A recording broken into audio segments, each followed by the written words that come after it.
Hello everyone, जय भीम, नमो बुद्धाय। स्वागत है आप सभी का ट्रूथ लिटरेचर में। और आज हम डिस्कस करेंगे नालंदा विश्वविद्यालय के बारे में। तो आइए शुरुआत करते हैं और इस वीडियो के माध्यम से हम जानने का प्रयास करेंगे कि नालंदा विश्वविद्यालय आखिर किसने जलवाया था, ब्राह्मणों ने या फिर मुगलों ने, जो कि हम बोलते हैं बख्तियार खिलजी ने। तो आइए शुरुआत करते हैं और वीडियो को आप लोग अंत तक जरूर देखें ताकि आपको सही जानकारी मिल सके और आप किसी भी प्रकार के भ्रम में ना रहें। तो लिखते हैं कि यह सम्यक संस्कृति में उच्च शिक्षा का सर्वाधिक महत्वपूर्ण और विख्यात केंद्र था। वर्तमान राज्य में पटना से 88.5 किलोमीटर दक्षिण पूर्व और राजगीर से 11.5 किलोमीटर उत्तर में एक गांव के पास अलेक्जेंडर कनिंघम द्वारा खोजे गए महान विश्वविद्यालय के भग्नावशेष इसके प्राचीन वैभव का बहुत कुछ अंदाज करा देता है। यहाँ 10,000 छात्रों को पढ़ाने के लिए 2,000 शिक्षक थे।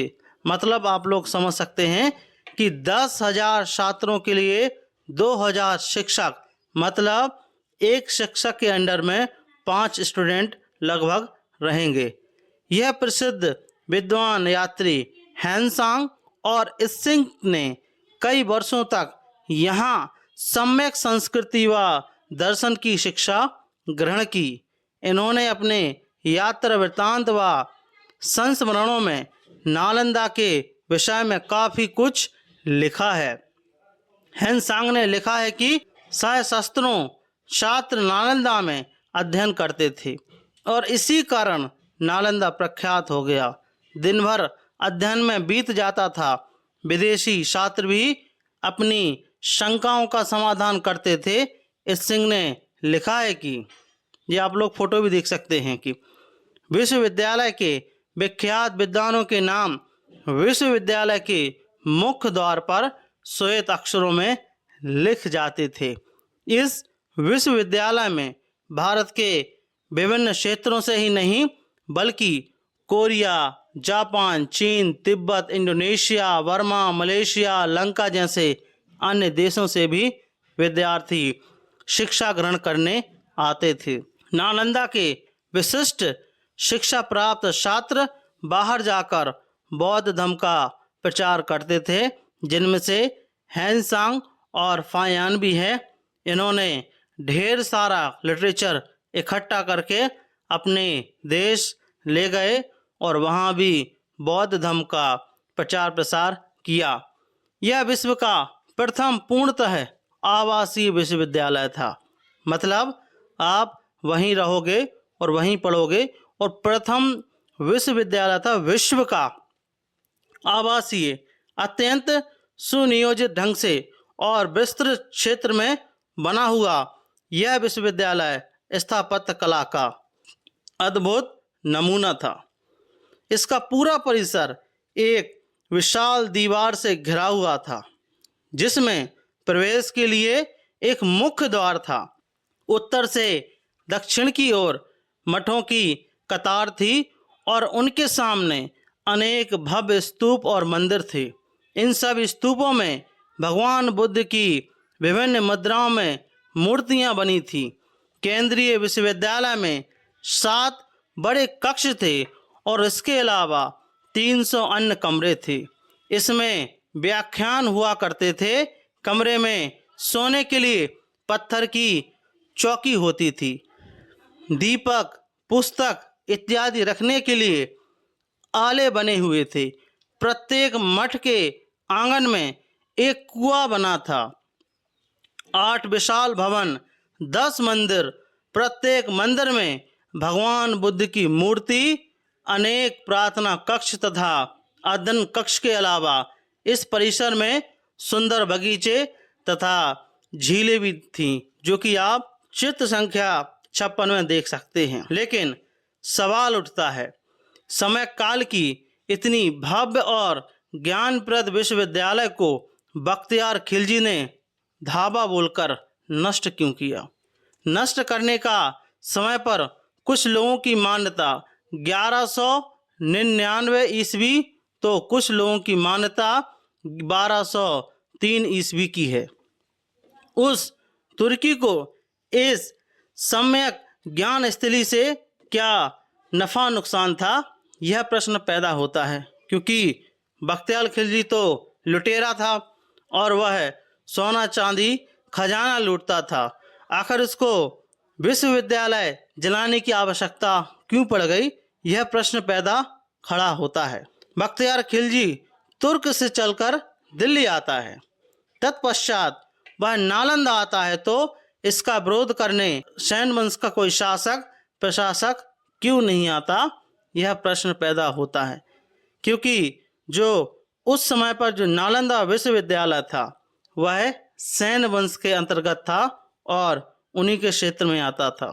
तो अगर कोई विदेशी आ भी रहा है तो उसका उल्लेख तो होना चाहिए, उसका विरोध होना चाहिए, लेकिन कहीं भी इसका जिक्र क्यों नहीं आता, यह प्रश्न पैदा हम खड़ा कर सकते हैं।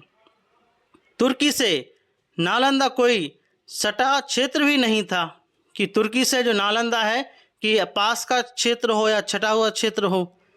उसके बीच तो कई छोटे छोटे राजपूत रजवाड़ों का राज्य था। उन सबों को तो विरोध करना चाहिए था, यह प्रश्न पैदा होता है।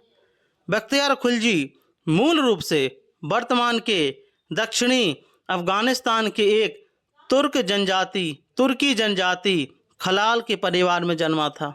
भला एक परदेशी को नालंदा विहार जलाने में रुचि क्यों, यह प्रश्न है। हो सकती है उन तुर्क लुटेरों को तो सिर्फ धन लूटने की रुचि थी कि जहाँ धन मिला, मंदिर मिले, बौद्ध विहार मिले, उनको लूटो, उनको तोड़ो।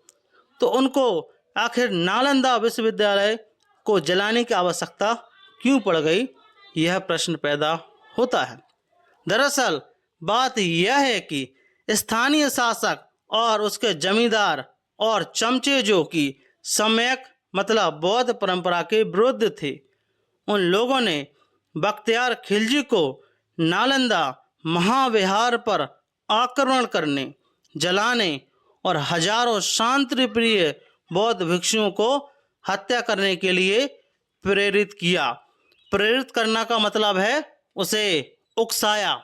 बौद्ध पुस्तकों को जलाने से उससे कोई फ़ायदा नहीं था कि उसको जलाने से कुछ फ़ायदा हो जाए। फ़ायदा तो सिर्फ वहाँ के ब्राह्मणी परंपरा के शासक और अनुयायियों को था, जो ब्राह्मण धर्म मानते थे और जो अनुयायी थे ब्राह्मण धर्म के, उनको फ़ायदा था। उसको तो फ़ायदा नहीं था, वो तो लुटेरा था।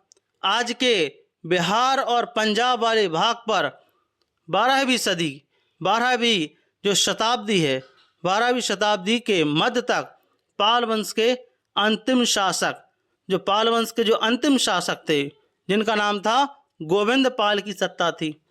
इसके तुरंत बाद से इस क्षेत्र की सत्ता सैन वंश के गोविंद पाल को पराजित करते हुए अपने कब्जे में लेता है। सैन वंश कौन था? सैन वंश जो था उस समय के ब्राह्मणों का वंश हम बोल सकते हैं। अपने कार्यकाल में सबसे ज़्यादा ब्राह्मणी मान्यता के अनुसार मंदिर बनवाने या पूर्व की खड़ी बौद्ध मठ को ब्राह्मणी मत अनुसार रूपांतरित करवाने का काम किया था। अब आप लोग स्वयं सोचें और दिमाग लाएं कि उस नालंदा क्षेत्र का शासक लक्ष्मण सेन, तो जो शासक था वह ब्राह्मणी वंश का था तथा महाविहार 6 माह तक जलता रहा, लेकिन उसे बुझाने का प्रयास नहीं किया गया। बौद्ध भिक्षु तो मार दिए गए थे। स्थानीय जमींदार और राजा द्वारा आग बुझाने से लेकर आचार प्रचार या बौद्ध भिक्षु को भी बचाने का प्रयास की कहीं चर्चा भी नहीं मिलती है। तो यह प्रश्न पैदा होता है कि आखिर किसकी साजिश थी जो बौद्ध महाविहार जल गया। क्योंकि अगर आज के सिनेरियो में देखें तो अगर भारत में कोई विदेशी आक्रमण करता है या एंटर करता है तो उसका जो जिम्मेवार होगा वह सरकार होगी, क्योंकि सरकार का काम है योजना बनाना, रोकना। और उसी समय पर जब नालंदा विश्वविद्यालय था तो सेन वंश का भी फर्ज बनता था कि उसको बचाया जाए, और 6 महीने तक जलता रहा, किसी ने बुझाने का प्रयास नहीं किया, इसका उल्लेख भी नहीं मिलता है। अतः आप लोग स्पष्ट हो गए होंगे कि महाविहार को क्यों जलाया गया, क्योंकि वह बौद्धों का महाविहार था। अब इस सेन वंश के कार्यकाल में कोई विश्वविख्यात ज्ञान स्थली को तोड़ने विदेश से आता है या उसे बुलाया जाता है, इसके बारे में ज़्यादा कहने की आवश्यकता नहीं है। वैसे तबकात ए नासिरी पुस्तक के लेखक, जो तबकात एक नागरिक पुस्तक है, तबकात ए नासिरी पुस्तक है, उसके लेखक मिनहास ओ सिराज 1210 के आसपास के अनुसार लिखते हैं कि बख्तियार खिलजी को एक जानलेवा बीमारी हो गया था। उसकी बीमारी को ठीक करने का दावा एक ब्राह्मण वैद्य ने किया और शर्त के रूप में महाविहार को जलाने की मांग रखी। तो क्या शर्त की मांग रख रहे हैं, क्या मांग रख रहे हैं कि महाविहार को आप जला दो। जब उसकी दवाई से बख्तियार खिलजी ठीक हो गया तो शर्त पूरा करने के लिए बख्तियार खिलजी ने नालंदा महाविहार को जला दिया। ये तो कोई प्रमाणिक बातों की चर्चा। इसलिए इसी नालंदा विश्वविद्यालय पर एजेंडा के तहत लेखन करने वाले कई भारतीय इतिहासकार विश्व प्रसिद्ध नालंदा विश्वविद्यालय में आग लगाने के पीछे जो कारण बताते हैं, उन लोगों के अनुसार एक बार बख्तियार खिलजी बहुत ज़्यादा बीमार पड़ गया, जो लेखक बताते हैं, और उसके हकीमों ने उसका काफ़ी चिकित्सा की, लेकिन कोई लाभ नहीं हुआ। तब खिलजी को नालंदा विश्वविद्यालय के आयुर्वेद शाखा के प्रधान राहुल श्री भद्र जी से इलाज कराने की सलाह दी गई, लेकिन बख्तियार ने इलाज से पहले शर्त लगा दी कि वह किसी भारतीय दवा का उपयोग नहीं करेगा, और अगर वह स्वस्थ नहीं हुआ तो प्रधान वैद्य को मौत की नींद सुला देगा। इस रात भर आचार्य इसके बारे में सोचते रह गए और प्रातः काल में उसके पास कुरान लेकर गए और कहा कि कुरान के इतने पन्ने रोज पढ़िए, ठीक हो जाएंगे। वैद्यराज श्री राहुल श्री भद्र ने कुरान के कुछ पृष्ठों के किनारे एक औषधि का लेप लगा दिया था। वह थूक के साथ केवल 10-20 पृष्ठ चट कर गया और स्वस्थ हो गया, लेकिन खिलजी का घटियापन अब उबाल मारने लगा और अपने ठीक होने की उसे खुशी छोड़ उसे जलन की उसके हकीमों से इन भारतीय चिकित्सकों का ज्ञान महान क्यों है। इसके बाद इस धर्मार्थ मुस्लिम शासक ने बौद्ध धर्म और आयुर्वेद का एहसान मानने के बदले सन 1199 में नालंदा विश्वविद्यालय में ही आग लगवा दी। यहाँ पर निश्चित एजेंडा के तहत लेखन करने वाले लेखक और उस मत के वाहक लोग यह बता दें कि नालंदा विश्वविद्यालय को जलाने की तो कहानी आप लोगों ने बना दी, लेकिन उसी जिले में नालंदा विश्वविद्यालय के ठीक बगल में 2 और विश्वविद्यालय थे, जिनका नाम उदवंतपुरी और तेलहाड़ा विश्वविद्यालय था, जिसे चित्र संख्या आप लोग 57 में देख सकते हैं। उस विद्यालय को कौन और क्यों जलाया, इस पर भी कोई कहानी सुनाते। उसी प्रकार इसी बिहार राज्य के भागलपुर जिले में विक्रमशिला विश्वविद्यालय था। उस विश्वविद्यालय को कौन और क्यों जलाया, अकेले नालंदा विश्वविद्यालय नहीं जला।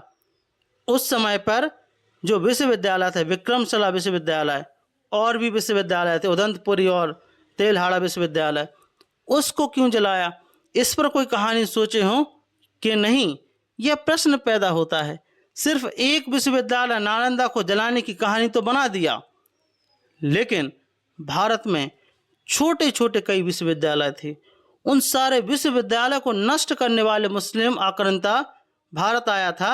इसके लिए तुम कलम कसाईयों को कहानी का एक और धारावाहिक बनाना पड़ेगा। क्यों, सही कहा ना। नालंदा विश्वविद्यालय जल गया। उस विद्यालय में रहा गुप्त काल का या मौर्य काल का सभी लिखित अलिखित साक्ष्य खत्म हो गया। लेकिन बात यहीं तक खत्म नहीं हुई। उसी साजिश में जिस सैन वंश का हाथ था, वर्तमान में उसके खंडर में बचे हुए भूभाग से प्राप्त असंख्य साक्ष्य को नष्ट करने में लगा है। उन सभी साजिशों के साथ साथ सैन वंश के वंशजों द्वारा मुख्य खंडर के चार दीवारों वाले मनुवादी न्यायालय और मनुवादी पदाधिकारी से लिखित आदेश लेते हुए खंडर के कुछ भूभाग पर कब्जा भी कर लिया, जिस पर अस्थायी निर्माण द्वारा एक मंदिर का निर्माण कर लिया। अब देखिए इनकी धूर्तता। उस नव मंदिर में वैदिक कर्म कांडियों द्वारा थोपे शैभौरों के साथ उर्फ तोंदिया बाबास की मूर्ति स्थापित की गई। उस मूर्ति को आप लोग चित्र संख्या 58 आप लोग देख सकते हैं कि इसको तोंदिया बाबा बना दिया। ये मूर्ति है। वहीं से नालंदा विश्वविद्यालय से बहुत सी मूर्तियों को सामने बने हुए नालंदा में सुरक्षित रखा गया है। बने हुए नालंदा संग्रहालय में सुरक्षित रखा गया है, जिसे आज कोई भी देख और समझ सकता है। आप लोगों ने ऊपर में अवलोकितेश्वर बुद्ध के बारे में काफ़ी पढ़ा होगा। उस अवलोकितेश्वर बुद्ध वाली मुद्रा बुद्ध मूर्ति नालंदा खंडर में काफ़ी मिलता है, जिसे आप लोग चित्र संख्या 59 में देख सकते हैं। तो हमने इस वीडियो के माध्यम से जानने का प्रयास किया कि नालंदा विश्वविद्यालय जो जला, किसकी साजिश से जला, आप लोग समझ सकते हैं। तो आपका इस टॉपिक के बारे में क्या मानना है, प्लीज़ हमें कमेंट बॉक्स में ज़रूर बताएं। और यदि आप ट्रूथ लिटरेचर पर नए हों तो ट्रूथ लिटरेचर को आप लोग सब्सक्राइब जरूर करें। साथ ही साथ हमें सपोर्ट करने के लिए आप लोग ज्वाइन बटन से भी ज्वाइन कर सकते हैं। So thank you very much. जय भीम, जय भारत।